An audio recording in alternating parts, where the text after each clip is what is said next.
Nang magsimula na ang event para kay Cyrus, hinahanap niya itong si Secretary Kim para magpatulong sa kanyang script.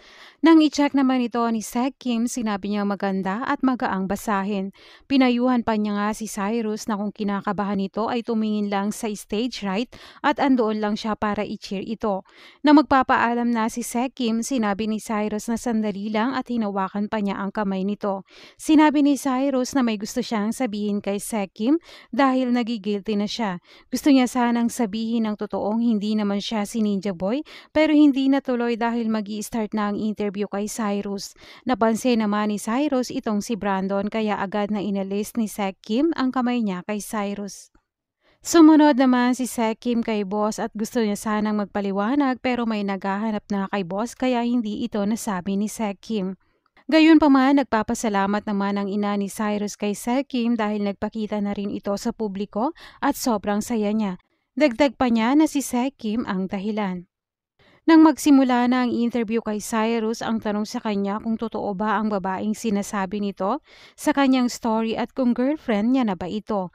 Dagdag pa nito na kung siya ba ang babaeng kasama nito nung nawala siya nung bata siya.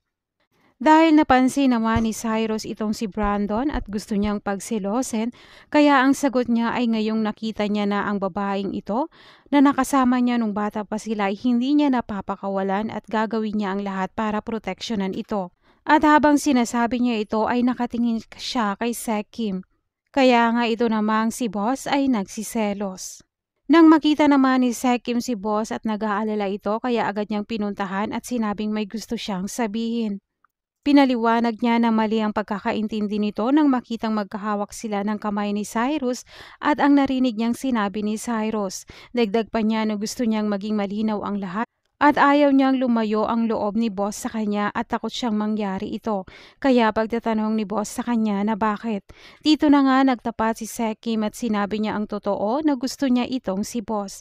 Kaya niyakap naman siya ni boss ng mahigpit at nangahalikan niya na naman si Sekim ay naalala niya na naman ang nakaraan. Kaya nga ito nang si Sekim ang nag-kiss sa kanya. Kaya nga finally ay natuloy din ang kanilang first kiss. At dito na rin nahalikan ni boss si Sekim na hindi naaalala ang nakaraan. Kaya excited na ako sa susunod na episode dahil magiging magjowa na itong si boss at si Sekim.